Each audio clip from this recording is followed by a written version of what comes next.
Saya tengok, saya bagi peluang pada dia minggu lepas untuk dia memperbaiki persembahan dia. Tapi saya tengok dia energi tak kuat. Dia lembik dan saya rasa keputusan saya tepat. Dan saya rasa keputusan untuk penonton di rumah yang SMS dia pun tepat, berada di bawah. Dan kita nampak dalam drama dia agak lembik, sedangkan watak tu begitu mudah sebenarnya. Dan juga dalam monolog pun dia tak berapa bagus. Dalam teater, walaupun wataknya kecil, tetapi bagaimana seorang pelakon tu mencuri perhatian penonton, tapi dia gagal jugalah, kan?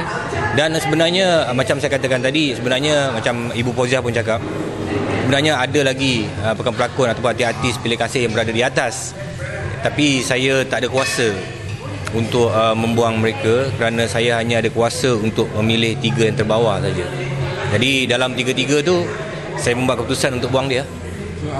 Tu Rosyam ada rasa kesal ke orang yang sepatutnya tersingkir tu bertahan lagi sebenarnya?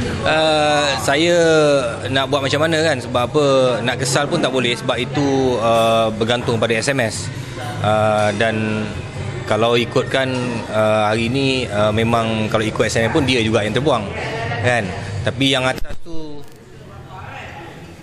macam saya katakan tadi lah, kesal tu memang nak buat macam mana. Ini format program ni, dan saya harus membuat keputusan dan membuat pilihan.